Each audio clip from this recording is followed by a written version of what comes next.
नमस्कार, सुप्रभात महाराष्ट्र. मी प्रज्ञा पोवळे. बुलेटिनमध्ये आपल्या सगळ्यांचं स्वागत. आपण पाहताय एबीपी माझा. बुलेटिनची सुरुवात करूया युद्धासंदर्भातल्या बातमीनं. आखाती देशात सुरू असलेल्या युद्धाच्या पार्श्वभूमीवर आज भारतामध्ये महत्त्वाची बैठक होणार आहे. आज नैसर्गिक आणि पेट्रोलियम गॅस संदर्भात महत्त्वाची बैठक होणार आहे. पंतप्रधान नरेंद्र मोदी सगळ्या राज्यातल्या मुख्यमंत्र्यांसोबत व्हिडिओ कॉन्फरन्सिंगद्वारे चर्चा करतील. संध्याकाळी 6:30 वाजता ही महत्त्वपूर्ण बैठक होईल. प्रत्येक राज्यातला सध्याचा इंधन पुरवठा या संदर्भात या बैठकीमध्ये चर्चा होणार असल्याची माहिती आहे. भविष्यातील उपाययोजनांसंदर्भात या बैठकीमध्ये चर्चा होईल असंही कळत आहे. दरम्यान इराण युद्धामुळे आलेल्या संकट काळात राज्यांनी केंद्र सरकार संघभावनेनं काम करावं असं आवाहन करणाऱ्या पंतप्रधान मोदींवर सामनानं टीका केली आहे. देशात आणि जगात टीम इंडिया म्हणून मोदी सरकार आहेच कुठे असा सवाल सामनानं केलाय.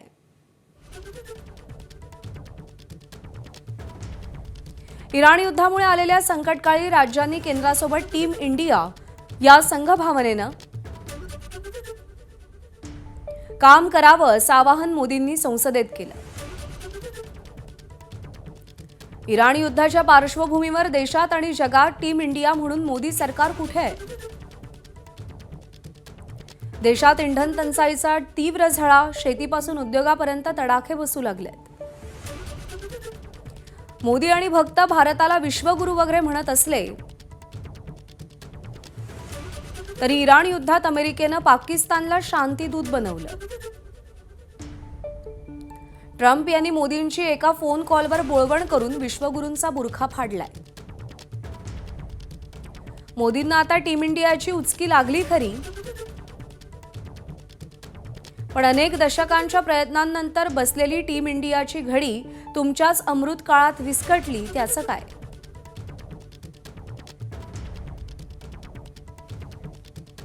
डोनाल्ड ट्रम्प यांनी इराणला आणखी 10 दिवसांची मुदत दिली आहे. होर्मुझ खुलं करण्यासाठी ही 10 दिवसांची मुदत देण्यात आली आहे. होर्मुझ खुलं न केल्यास इराणचा ऊर्जा प्रकल्प उद्ध्वस्त करणार असल्याचा इशारा डोनाल्ड ट्रम्प यांनी दिलेला आहे. आधी 48 तासांची मुदत आणि त्यानंतर 5 दिवसांची आणि आता 10 दिवसांची मुदतवाढ डोनाल्ड ट्रम्प यांनी दिलेली आहे. 6 एप्रिलच्या रात्री 8 वाजेपर्यंत ऊर्जा प्रकल्पांवर हल्ले होणार नाहीत असं ट्रम्प यांनी सांगितलेलं आहे.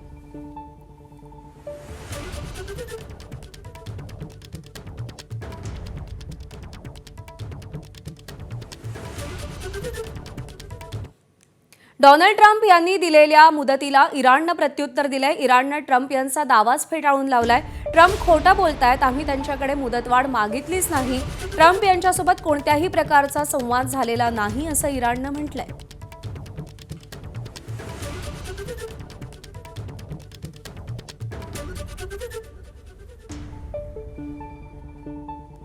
अयातुल्ला खामेनींचा मृत्यूपूर्वीचा नवा फोटो समोर आलाय. इराणच्या मीडियामार्फत हा नवा फोटो प्रकाशित करण्यात आलाय. 28 फेब्रुवारी रोजी अमेरिकेच्या हल्ल्यात खामेनींचा मृत्यू झाला होता. खामेनींच्या कार्यालयात कॅमेऱ्यात कैद झालेली ही दृश्य समोर आलेली आहे.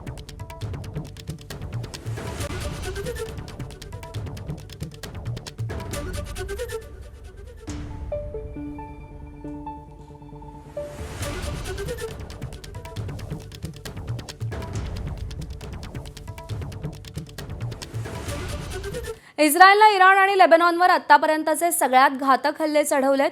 होर्मुझची सामुद्रधुनी रोखणाऱ्या IRGCच्या नौदल प्रमुखासह गुप्तचर प्रमुखाला इस्रायलनं ठार केल्याचा दावा केलाय. इस्रायल अमेरिका यांच्या संयुक्त हल्ल्यात इराणमध्ये आतापर्यंत 1937 जणांचा मृत्यू झालाय.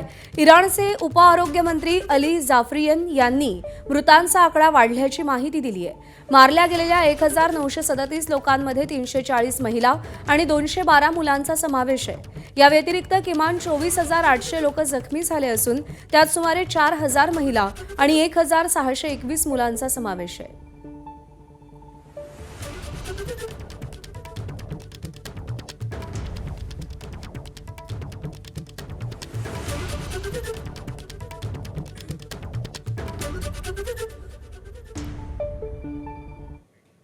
तर युद्धासंदर्भातल्या बातम्या आपल्याला पाहिजेत, पण एक महत्त्वाची अपडेट आहे अशोक खरात संदर्भात. अखेर भोंदू अशोक खरातचा पिस्तूल परवाना रद्द झालेला आहे. नाशिक जिल्हा प्रशासनानं अशोक खरातला हा पिस्तूल परवाना दिलेला होता.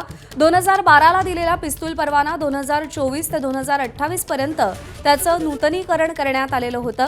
फार्म हाऊसच्या झडतीमध्ये हे पिस्तूल आढळून आलं होतं. पोलीस तपासामध्ये 5 गोळ्या फायर केल्याचं उघडकीस आलंय. नरबळी आणि प्राण्यांची शिकार केल्याचा विशेष तपास पथकाला संशय आहे. स्वतःच्या निरीक्षणासाठी पिस्तूल घेतल्याचा भोंदू अशोक खरातनं दावा केलाय. 5 गोळ्या कुठे फायर केल्या याबाबतचा शोध हे सध्या सुरू आहे. मुकुल कुलकर्णी आपले प्रतिनिधी आपल्याला अपडेट देतील या सगळ्या संदर्भात. मुकुल, अखेर त्याचा पिस्तूल परवाना, शस्त्र परवाना रद्द झालेला आहे, काय अपडेट्स आहे? बरोबर आहे. त्याला जो पिस्तूल परवाना देण्यात आलेला होता त्याचा त्याने कोणीतरी गैरवापर केला असल्याचा संशय व्यक्त केला जात आहे. ज्यावेळेस त्याला कोर्टामध्ये हजर केलेलं होतं, सुनावणी दरम्यान सरकारी पक्षाने देखील ही बाजू मांडली होती. त्याने 5 गोळ्या फायर केलेल्या आहेत. मात्र त्या 5 गोळ्या कुठे आणि कोणावर फायर केल्या याबाबत त्याने अद्यापही माहिती दिलेली नाहीये.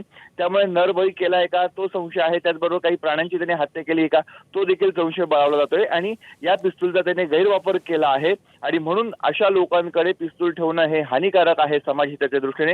त्यासाठी त्याचा परवाना हा रद्द करण्यात आलेला आहे. सध्या तो पोलीस कोठडीमध्ये आहे. SIT कडे त्याचा तपास सुरू आहे. मात्र अद्यापही या 5 गोळ्या नेमक्या कुठे फायर झाल्या हे सांगितलेलं नसल्यामुळे आता पोलिसांचा तपास देखील त्या दिशेने सुरू होते. मात्र महत्त्वाची बातमी, ज्या जिल्हा प्रशासनाने त्याला परवाना दिलेला होता त्याचं नूतनीकरण 2028 पर्यंत केलेलं होतं, तो परवाना आता रद्द करण्यात आला आहे. मुकुल, धन्यवाद दिलेल्या अपडेटसाठी.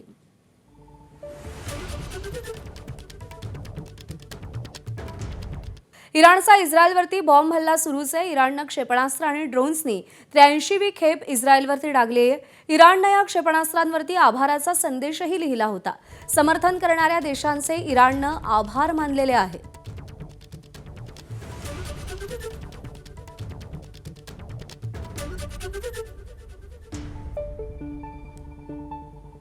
इराणी लष्करानं इस्रायलवरती जोरदार हल्ला केलाय. हल्ल्याचा एक व्हिडिओ इराणी लष्करानं जारी केलाय. इराणी लष्कराचे अधिकारी क्षेपणास्त्र डेपोमध्ये नमाज पडतानाही या व्हिडिओमध्ये दिसतायत. ربنا لا تزغ قلوبنا بعد إذ هديتنا وهب لنا من لدنك رحمة إنك أنت الوهاب. الله أكبر. سبحان ربي العلى وبحمده. الله أكبر. इस्रायलकडून इराणची राजधानी तेहरानवरती बॉम्ब वर्षाव सुरूच आहे. इस्रायली लढाऊ विमानांनी अनेक ठिकाणांना लक्ष्य केलेलं आहे. इस्रायली हल्ल्यानंतर तेहरानमध्ये 20 गायब झालेली आहे. 10 ते 20 मिनिटं इस्रायली विमानांकडून हा बॉम्ब वर्षाव सुरू होता.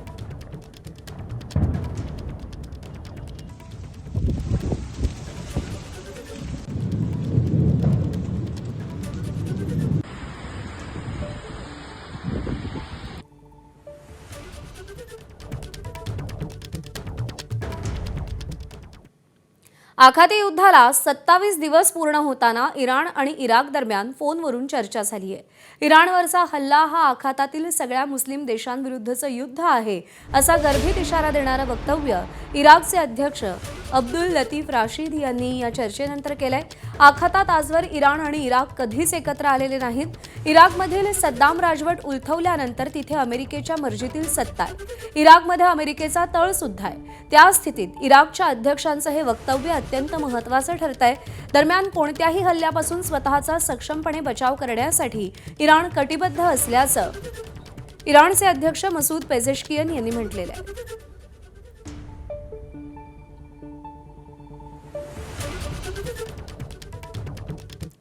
तर इस्रायलचा लेबनॉनवरती बॉम्ब हल्ला सुरूच आहे. इस्रायलनं बेरूतमधील बहुमजली इमारतींवरती क्षेपणास्त्रानं हल्ला केलेला आहे. या इमारतींचा वापर हिजबुल्लाकडून केला जात होता अशी माहिती समोर आली होती. इस्रायली लष्करानं या हल्ल्याचा एक व्हिडिओही जारी केला असून त्यामध्ये हिजबुल्लाचे तळ उद्ध्वस्त झाल्याचं दृश्य दिसतंय.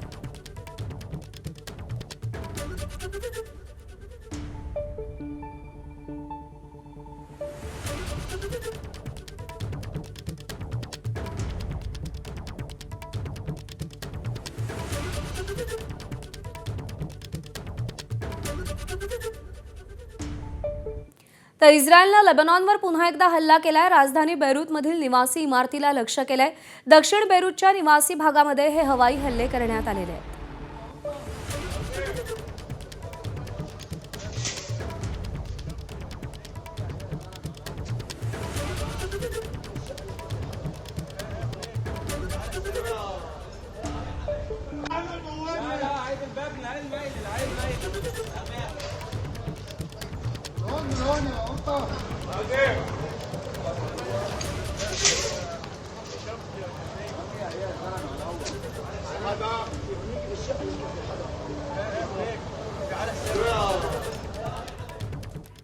तर इस्रायलनं एका इस्रायलच्या बदल्यामध्ये 50 पॅलेस्टिनी मारले पाहिजेत. इस्रायलच्या माजी गुप्तचर प्रमुखाची ऑडिओ टेप सध्या लीक झाली आहे. अहरोन हलीवा या निवृत्त गुप्तचर प्रमुखाची ऑडिओ टेप लीक झालेली आहे. 7 ऑक्टोबरच्या हल्ल्यानंतर एकाच 50 बळी घेतले पाहिजेत असं ते म्हणालेले होते. गाझापट्टीत मारलेले 50,000 ही आपली गरज होती असंही हलीवा यांनी म्हटलंय. लहान मुलं आहेत की आणखी कोण याचा विचारही करू नये असं ते म्हणाले. ऑडिओ कधीचा ते अस्पष्ट आहे, पण मार्चमध्येच गाझातील बळींची संख्या 50,000वर गेलेली आहे.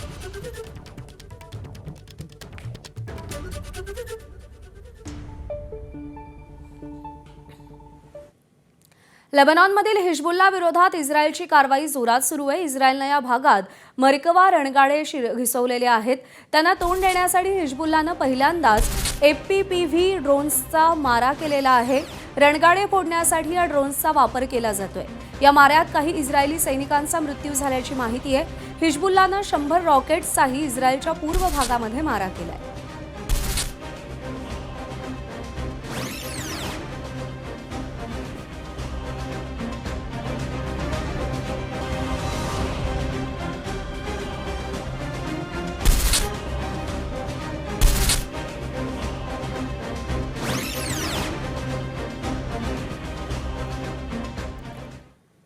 आणि आखाती युद्धाचा आता चहाप्रेमींनाही फटका बसतोय. या युद्धामुळे व्यावसायिक गॅस सिलेंडरचा पुरवठा बंद झालाय आणि त्यामुळे चहा स्टॉल धारकांना महागड्या दरात गॅस सिलेंडरची खरेदी करावी लागतेय. त्यामुळे जळगावमधील अनेक चहा व्यावसायिकांनी चहाच्या किमती वाढवलेल्या आहेत. त्याचा चहा शौकीनांना मोठा फटका बसतोय.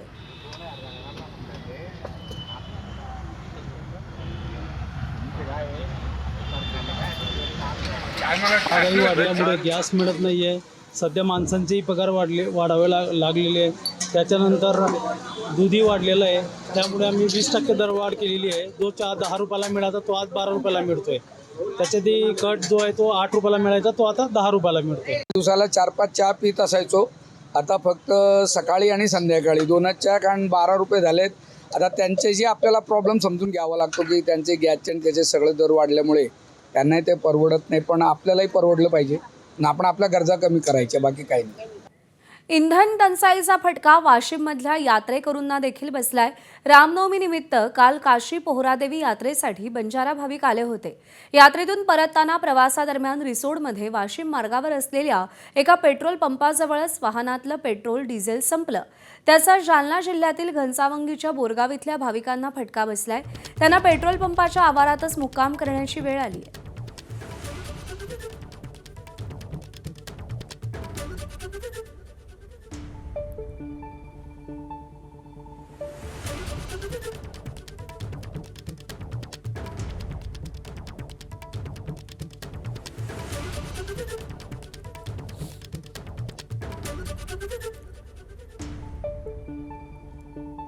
पेट्रोल पंपाच्या आवारामध्येच या यात्रेवरून परत येणाऱ्या यात्रेकरूंच्या वाहनातलं डिझेल संपलं आणि त्यामुळे या सगळ्या यात्रेकरूंना पेट्रोल पंपाच्या आवारातच आसरा घ्यावा लागला आणि तिथेच पथारी टाकून त्यांना झोपावं लागलं. इंधन टंचाईचा किती सूक्ष्म पातळीवरती परिणाम होतोय हे या दृश्यांमधून आपण पाहतोय. यात्रेवरून परतत असताना पेट्रोल पंपाजवळच वाहनातलं डिझेल संपलं आणि त्यामुळे इतर कोणताही मार्ग न उरल्यामुळे या सगळ्या यात्रेकरूंना रस्त्यावरच निवारा घेण्याची वेळ आली. वाशिममध्ये रामनवमी निमित्त पोहरादेवी यात्रेसाठी बंजारा भाविक आले होते आणि यात्रेतून परतताना प्रवासादरम्यान रिसोडमध्ये वाशिम मार्गावरती असलेल्या एका पेट्रोल पंपाजवळच वाहनातलं त्यांचं डिझेल संपलं. याचा मोठा फटका जालना जिल्ह्यातील घनसावंगीच्या बोरगाव इथल्या भाविकांना बसलाय आणि त्यांना अख्खी रात्र पेट्रोल पंपाच्या आवारातच काढावी लागली आहे.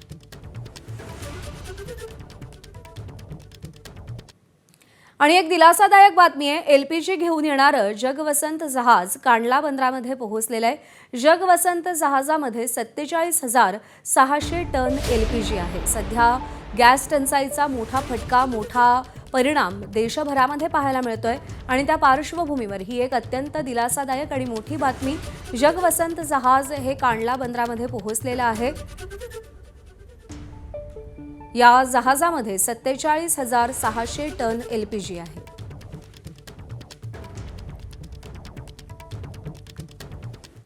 महाराष्ट्रामध्ये पेट्रोल डिझेलचा पुरेसा साठा असून नागरिकांनी घाबरून रांगा लावू नयेत, काळा बाजार करणाऱ्यांवरती कडक कारवाई केली जाईल असा इशारा मुख्यमंत्री देवेंद्र फडणवीसांनी दिलेला आहे.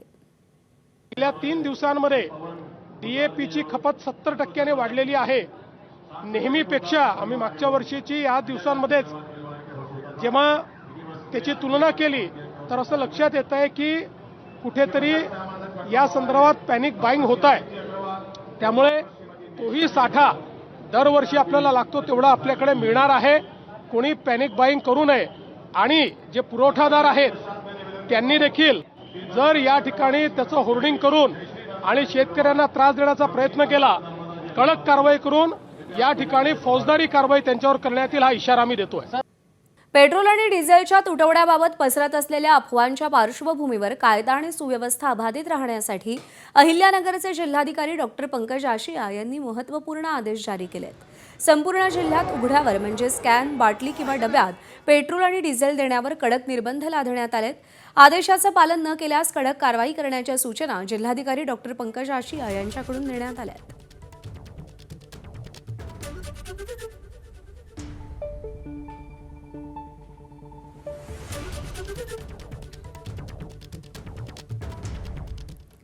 आखाती देशातल्या युद्धामुळे सध्या जगभर इंधनाचे दर हे गगनाला भिडलेले आहेत. भारतातही गॅस सिलेंडरसाठी पहाटेपासून रांगा आणि पोलिसांच्या बंदोबस्तात वितरण असं चित्र पाहायला मिळतंय. पण अशाही परिस्थितीत भंडारा जिल्ह्यातील एका गावाला या महागाईची आणि टंचाईची कोणतीही झळ बसलेली नाही. लाखनी तालुक्यातील रेंगेपार कोहळी गावानं स्वयंपूर्णतेचा एक नवा आदर्श जगासमोर ठेवलाय. बाहेर सिलेंडर मिळत नाहीये, लोक रांगा लावतायत, पण आम्हाला त्याची चिंता नाही. आमच्याकडे पाळीव जनावरं आहेत, आम्ही बायोगॅसवरच स्वयंपाक करतो, आमचा पैसाही वाचतो आणि वेळेवर आम्हाला गॅसही मिळतो, अशी प्रतिक्रिया देताना ग्रामस्थांच्या चेहऱ्यावर सध्याची युद्धजन्य परिस्थिती बघता समाधानच बघायला मिळतंय. घरगुती गॅस सिलेंडर असो की व्यावसायिक गॅस सिलेंडर हे मिळण्यासाठी नागरिकांची तुंबड गर्दी बघायला मिळतात. अशातच बायोगॅस आणि गोबर गॅसवर आधारित या ग्रामस्थांनी एक स्वतःचं एक वेगळं अस्तित्व केलं आहे. आपण सध्या या भंडारा जिल्ह्याच्या लाखनी तालुक्यातील रेंगेपार कोहडी या गावामध्ये बायोगॅस आणि गोबर गॅसवर प्रत्येक घराघरामध्ये गॅस निर्मिती होते आणि त्यावरच 2 वेळचा स्वयंपाक होतो. त्यामुळे या ग्रामस्थांना गॅस सिलेंडरसाठी कधी लाईनमध्ये उभं राहावं लागल्याचा प्रसंग या ग्रामस्थांना आठवत नाही. आता आपण लांजेवार यांच्या या स्वयंपाक गृहात आलेलो आहोत. माझे नाव सौ गीता शैलेश लांजेवार. आमच्या घरामध्ये 1987 पासून ह्या बायोगॅसचे उपयोग करत आहेत आणि आम्हाला या बायोगॅस कधीही संपत नाही. आम्हाला सिलेंडर गॅसची गरज भासत नाही. आम्ही चुलीवर सुद्धा पाणी वगैरे गरम करत नाही, आम्ही बायोगॅसवरच गरम करतो. आमच्या घरामध्ये 6 व्यक्ती आहोत आम्ही. सर्व व्यक्तींचा स्वयंपाक इथं होते. इथे बायोगॅसवर स्वयंपाक केला जातं आणि साधारणतः 450 कुटुंब संख्या असलेल्या या गावामध्ये 200 कनेक्शन्स आहेत आणि या गावातील नागरिकांना कधीच गॅस सिलेंडरसाठी लाईनमध्ये उभं राहावं लागला असा प्रसंग या 200 कुटुंबाला वर कधी आलेला नसल्याचं चित्र बघायला मिळत आहे. प्रशांत देसाई, ABP माझा, रेंगेपार कोहडी, भंडारा. तर रेंगेपार कोहळीच्या या ऊर्जा मॉडेलची चर्चा आता संपूर्ण जिल्ह्यामध्ये होतीये. इथल्या सरपंच आणि ग्रामस्थांनी काय प्रतिक्रिया दिली आहे पाहूया. तर 1987 पासून आमच्या रेंगेपार कोहळी या गावामध्ये बरेचसे गोबर गॅस आहेत आणि त्याच्यापैकी 1987ला आमचा सुद्धा गोबर गॅस हा तयार झालेला आहे. तेव्हापासून आम्ही 1987 पासून आज 2026पर्यंत कधीच आमचा गोबर गॅस बिघडलेला नाही. पूर्ण लोकांचा आमच्या इथं स्वयंपाक होतो आणि स्वयंपाक होऊन आमचा गॅससुद्धा वाचत असतो. आम्ही पाणीसुद्धा गरम करायचे असल्यास ह्या गोबर गॅसवरच पाणी गरम करतो. 1987ला आपल्या गावात बायोगॅसची एक योजना आली होती. त्या काळामध्ये लोकांना वाटत होतं की कुठंतरी शेणावर कुठं गॅस येत असतो, परंतु जेव्हा तिची सुरुवात झाली आणि सुरुवात झाल्याच्या नंतर 1987ला जवळपास 200 बायोगॅस तयार झाले आणि प्रत्येकाने त्याला शौचालयसुद्धा अटॅच केलेलं आहे. आज एवढा गॅसचा तुटवडा भासत आहे, तरी पण आपल्या गावात असा कोणताही परिणाम त्याच्यावर झालेला नाही. आखातातल्या युद्धामुळे देशभरात प्रसिद्ध असलेल्या बुलढाण्याच्या खामगावातील चांदीच्या बाजारपेठेत अभूतपूर्व मंदी पाहायला मिळतेय. चांदीच्या भावातल्या चढ उतारामुळे ग्राहकांनी चांदी खरेदीकडे पाठ फिरवली आहे, तर व्यावसायिक एलपीजीच्या तुटवड्यामुळे 4 दिवसांपासून चांदीचे दागिने बनवणारे कारखाने ठप्प आहेत. शिवाय शेकडो कारागिरांचा रोजगाराचा प्रश्नही निर्माण झालाय.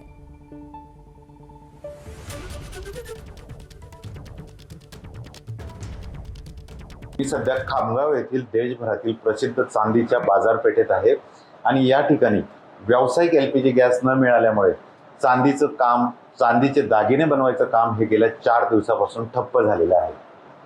ही जी माझ्या हातात चांदीची गदा आहे, ही बनवण्यासाठी चांदीला आधी वितळावं लागतं, मेल्ट करावं लागतं आणि त्यासाठी व्यावसायिक एलपीजी सिलेंडरची आवश्यकता असते. मात्र गेल्या 4 दिवसापासून या ठिकाणी व्यावसायिक गॅस सिलेंडर न मिळाल्याने खामगाव येथील जे काही व्यावसायिक आहे त्यांचं हे चांदीचे दागिने बनवण्याचं काम हे ठप्प झालेलं आहे.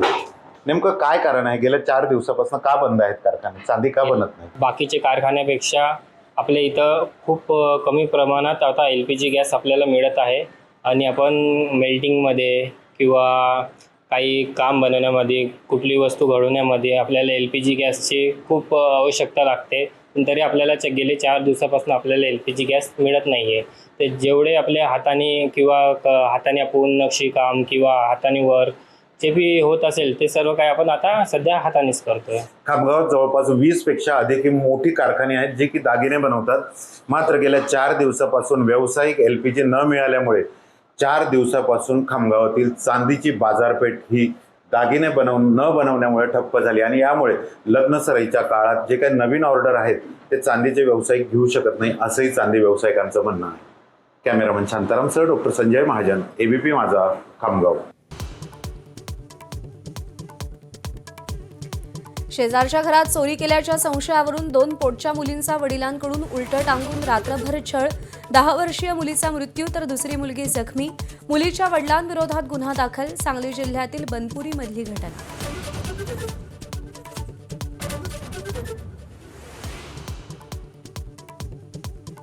आधार कार्ड नाही म्हणून पारधी समाजाच्या मुलाला पहिलीत पाठवण्याऐवजी 3 वर्षांपासून बालवाडीतच ठेवलं. वर्ध्यातल्या गणेशपूर पाड्यावरची घटना. 7 वर्षांचं पोर 3 वर्षांपासून बालवाडीतच.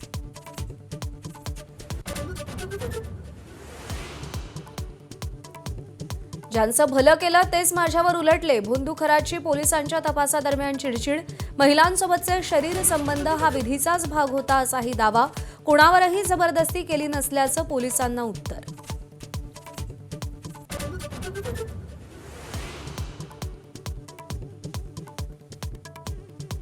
जादूटोणा विरोधी कायद्याचा शालेय अभ्यासक्रमात समावेश करा. प्रत्येक पोलीस स्टेशनला अंधश्रद्धा निर्मूलन कक्ष उभारा. हमीद दाभोलकरांनी उपाययोजना सुचवल्या. मुलांना शाळेतच चिकित्सक बनवा अशीही सूचना.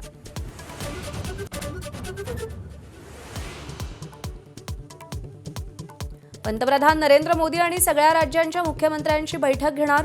युद्धामुळे निर्माण झालेल्या आव्हानांचा मिळून सामना करावा लागेल असे मोदींचे उद्गार.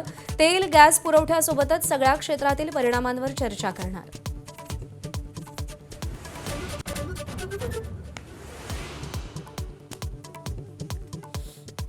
होर्मुझ सामुद्रधुनी खुली करण्यासाठी डोनाल्ड ट्रम्प यांची इराणला 10 दिवसांची मुदत. सामुद्रधुनी खुली न केल्यास 6 एप्रिलला ऊर्जा प्रकल्प उद्ध्वस्त करण्याची धमकी. मुदतवाढ मागितलीच नाही, इराणचा दावा.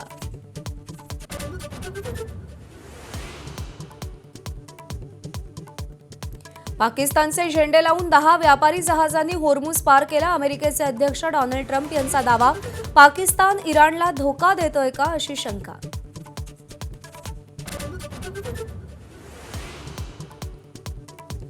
आखाती युद्धाचा आज 28वा दिवस. इस्रायलकडून इराणची राजधानी तेहरानवर बॉम्ब वर्षाव सुरूच. तेहरानमध्ये 20 गायब. प्रत्युत्तरादाखल इराणकडूनही इस्रायलच्या अनेक शहरांवर एकाच वेळी हल्ले.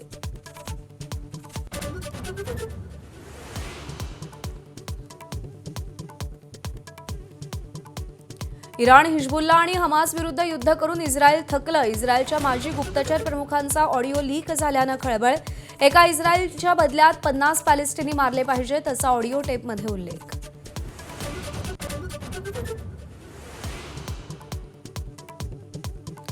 कोकणासह सोलापूर, सांगलीत अवकाळीची हजेरी. गारांच्या माऱ्यामुळे आंबा, काजू, द्राक्ष, ज्वारी, भुई सपाट. तर 30 ते 31 मार्च दरम्यान राज्यात वादळी पावसाचा अंदाज.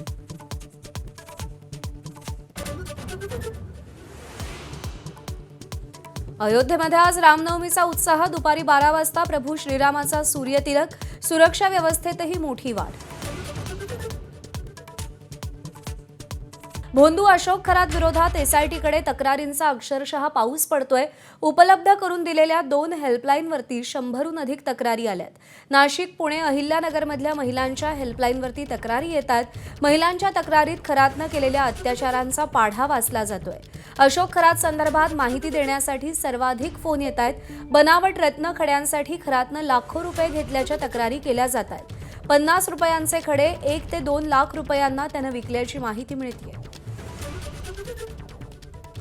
मुकुल कुलकर्णी आपले प्रतिनिधी सध्या आपल्यासोबत आहेत.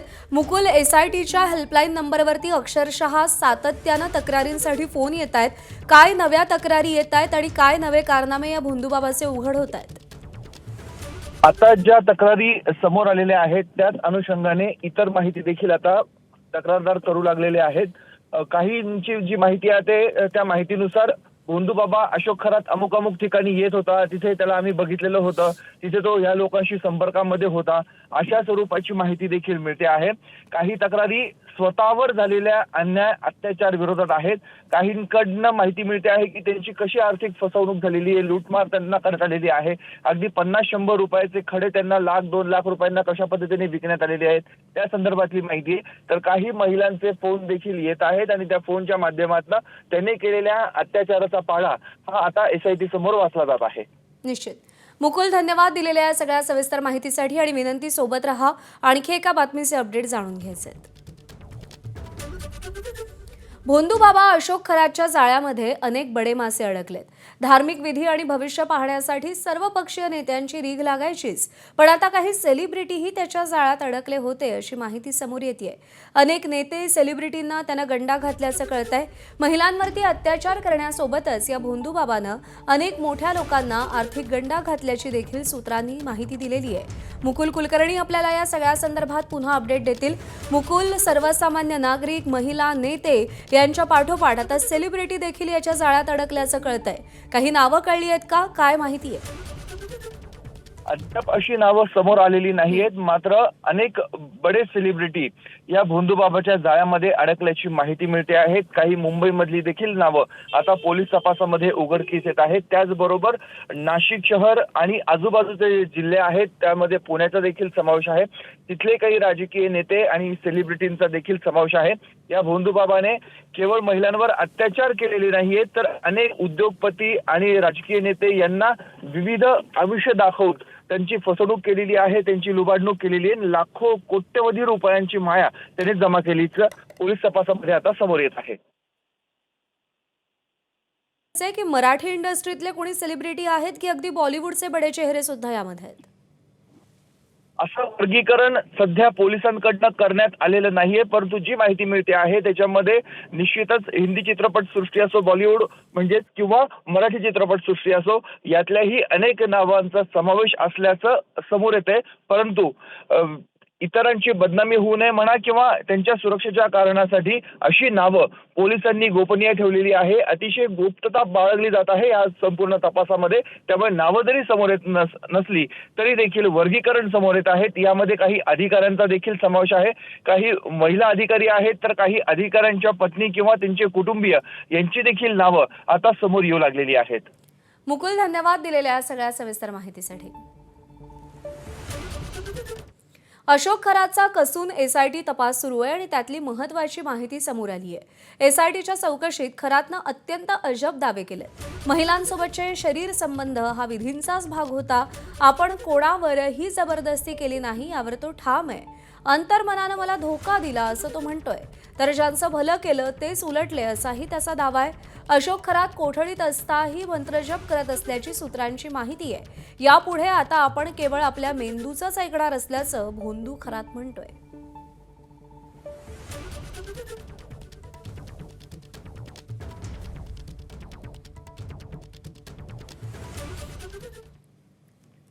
भोंदू अशोक खरातला देण्यात आलेला पिस्तूल परवाना अखेर रद्द करण्यात आलाय।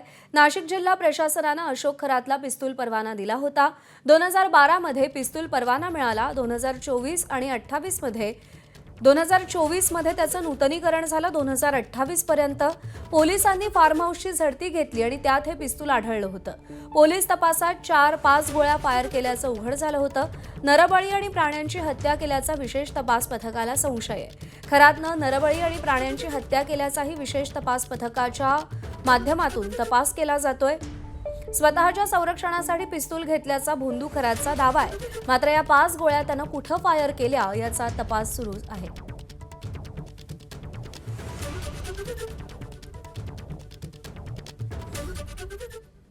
महिलांचं लैंगिक शोषण करणाऱ्या भोंदूबाबा अशोक खरातची HIV टेस्ट करण्यात आली। या चाचणीचा अहवाल आता समोर आला असून खरातची HIV टेस्ट निगेटिव्ह आली आहे। तर भविष्य सांगण्याच्या बहाण्यानं अनेक महिलांना आपल्या जाळ्यात ओढणाऱ्या अशोक खरातवर दाखल असलेल्या 8 गुन्ह्यांपैकी 7 गुन्हे थेट महिला अत्याचाराशी संबंधित आहेत। खरातनं अनेक महिलांचं शोषण केल्यानं पीडित महिलांच्या आरोग्याचा आणि सुरक्षेचा प्रश्न निर्माण झाला होता। याच पार्श्वभूमीवर पोलिसांनी त्याची वैद्यकीय चाचणी केली, ज्याचा अहवाल निगेटिव्ह आलाय। दरम्यान नाशिक पोलीस या प्रकरणाच्या प्रत्येक बाजूचा बारकाईनं तपास करतायत।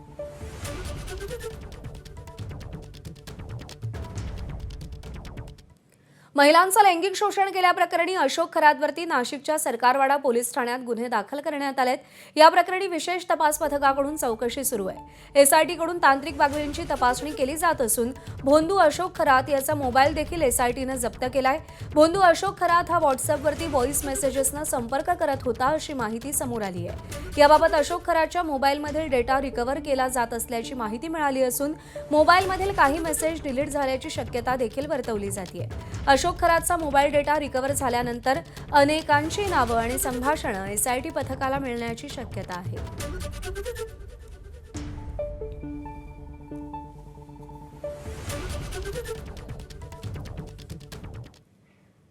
आणि यानंतर बुलेटिनमध्ये काही महत्त्वाच्या बातम्यांचे सविस्तर आणि वेगवान अपडेट्स। खरातभोवती एसआयटीनं चौकशीचा फास चांगलाच आवळलाय। खरातची काल तब्बल 10 तास चौकशी झाली। ज्या नाशिकच्या ओकस कार्यालयात खरातनं अनेक महिलांचं लैंगिक शोषण केलं, त्या कार्यालयाची एसआयटीनं पाहणी केली। यावेळी फॉरेन्सिकची टीमही सोबत होती। कार्यालयातून काही कागदपत्र आणि प्रिंटर ताब्यात घेण्यात आलाय आणि यानंतर ओकस कार्यालयाला टाळं ठोकण्यात आलंय। दरम्यान पीडित महिलांचे व्हिडिओ व्हायरल करणाऱ्यांवरही गुन्हा दाखल झालाय। सिडको आणि सातपूर वॉलमन ग्रुपच्या ॲडमिन आणि इतर सदस्यांवरती गुन्हा दाखल झालेला आहे। भोंदू अशोक खरातच्या गुन्ह्याची पद्धत पाहून पोलीसही चक्रावून गेलेत। हा भोंदू केवळ अंधश्रद्धेचा आधार घेत नव्हता, तर महिलांचा विश्वास संपादन करण्यासाठी अनेक वर्षांची फिल्डिंग लावत होता। भोंदू बाबा खरातची महिलांवरती अत्याचार करण्याची मोरस ऑपरेंडी एकसारखीच आहे। महिलांना पाणी पेढा खायला द्यायचा, तर पोलीस तपासात आलेली माहिती ही अंगावर काटा आणणारी आहे। खरातची गुन्हे करण्याची पद्धत सगळ्याच प्रकरणांमध्ये सारखी होती। तो कोणत्याही महिलेवर पहिल्या भेटीत अत्याचार करत नव्हता। आधी तो 2 ते 4 वर्ष त्यांच्या संपर्कात राहायचा, देवीचा अवतार असल्याचा भास तो निर्माण करायचा आणि विश्वास बसल्यानंतर तो महिलांना आपल्या कार्यालयात वारंवार बोलवायचा। काही महिलांना त्यानं 8 ते 10 वेळा कार्यालयात बोलवलं, त्यामुळे त्याचे सगळे गुन्हे एकसारखे दिसतायत। अखेर त्याची मोडस ऑपरेंडी काय होती हा सवाल उपस्थित होतो। दरम्यान भोंदू अशोक खरात प्रकरणावर मंत्री गिरीश महाजन आणि शिवसेनेचे नेते दीपक केसरकर यांनी काय प्रतिक्रिया दिली आहे पाहूया। मला 2 महिन्यापूर्वीच या विषयाची कल्पना आलेली होती, दिलेली होती। मी पोलिसांकडे तशी तक्रारही केलेली होती, म्हणजे कोणी तक्रार केली होती की बाबा हे फार प्रकरण गंभीर दिसत आहे। 1-2 महिन्यापूर्वीच मग तेव्हापासून याच्यावर कामही सुरू झालं होतं, पोलिसांकडे माहिती होती आणि म्हणून आम्हीच सुमोटो आणि मुख्यमंत्री महोदयांनी त्याच्याकडे अतिशय गांभीर्याने लक्ष दिलेलं आहे. त्याच्यामध्ये कधी तो वाचणार नाही. त्याची सगळी संपत्ती आपण काढतोय, त्यांनी केलेले सगळे नालायकपणा आहे, सगळे चाळे त्या ठिकाणी निघत आहेत. लोकांना आपण आवाहन केलेलं आहे, नाव गुप्त ठेवण्याच्या अटीवर आपण सगळ्यांच्या तक्रारी त्या ठिकाणी घेतोय. ते जे ईशानेश्वर मंदिर आहे शिर्डीच्या येण्याच्या वाटेवर आहे आणि त्याच्यामुळे मी लहान असल्यापासून दर सोमवारी शिवमंदिरात जातो. शिर्डीला आल्यानंतर शिवमंदिरात कुठल्या जायचं तर मग ईशानेश्वर मंदिरात जाणं झालं. त्या निमित्ताने ओळख झाली.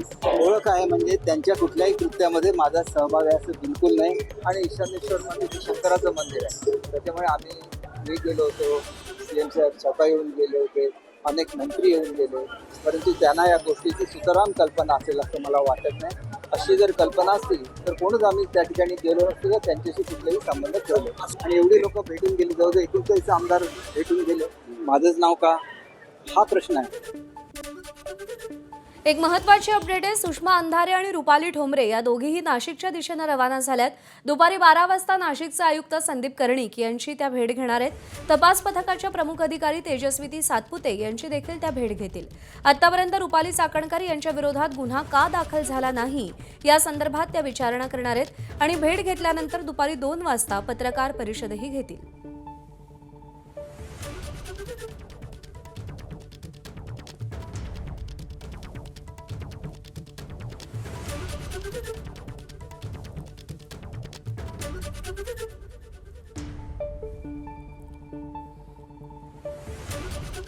बातम्यांचा वेगवान आढावा पुढे सुरू ठेवूया. महाराष्ट्रामध्ये भोंदूबाबांचा सुळसुळाट वाढतोय आणि धक्कादायक म्हणजे या जाळ्यात अडकणारे लोक ही शिकली सवरलेली आहेत. समाजामध्ये हव्यास पसरलाय आणि भोंदूबाबा त्याचा फायदा घेत आहेत. त्यामुळे शालेय शिक्षणामध्ये चिकित्सक मनोभावाचा समावेश करणं आवश्यक आहे असा उपाय अंधश्रद्धा निर्मूलन समितीचे डॉक्टर हमीद दाभोलकर यांनी सुचवलाय. त्याचबरोबर जादूटोणा विरोधी कायद्याचा शालेय अभ्यासक्रमात समावेश आवश्यक असल्याचं हमीद दाभोलकर म्हणाले. त्यांच्याशी बातचीत केली आहे वैभव बोडके यांनी. येत्या कालखंडामध्ये जर हे थांबवायचं असेल तर आपल्याला शालेय वयापासून चिकित्सक मनोभावाचा शिक्षणामध्ये समावेश करणं हे अत्यंत आवश्यक आहे. शासनाने प्रत्येक पोलीस स्टेशनला अंधश्रद्धा निर्मूलनाचे कक्ष स्थापन करण्याचे आदेश दिलेले आहेत. ते कार्यान्वित करण्याची गरज आहे आणि या सगळ्याच्या बरोबर समाजामध्ये देखील मोठ्या प्रमाणात याच्याविषयी प्रबोधन होणं आवश्यक आहे. बातमी वर्ध्यातून आहे. वर्ध्यामध्ये कायद्याचं पालन करण्याच्या नावाखाली लहान मुलांना प्राथमिक शिक्षणाच्या त्यांच्या मूलभूत अधिकारापासून वंचित ठेवलं जात असल्याचं एबीपी माझानं वास्तव समोर आणलं. त्याच वर्धा जिल्ह्यात सेलू शेकापूर गावात प्रीतम पवार या लहान मुलाला जुनी शाळा TC म्हणजेच ट्रान्सफर सर्टिफिकेट देत नाहीये. त्यामुळे त्याला नव्या शाळेत प्रवेश घेता येत नाहीये अशी स्थिती आहे. परिणामी प्रीतम गेल्या 2 वर्षांपासून शाळा बाह्य ठरला असून प्राथमिक शिक्षणापासून वंचित ठरलाय.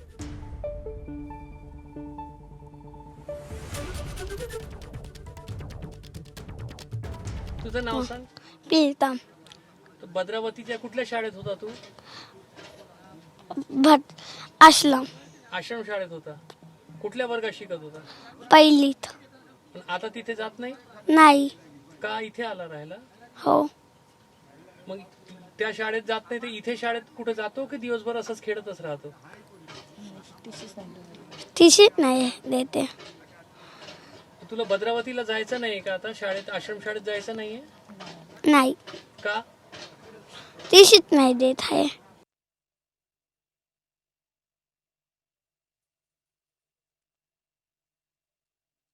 हो जात होता शाळेत, त्यांनी काही TC दिली नाही.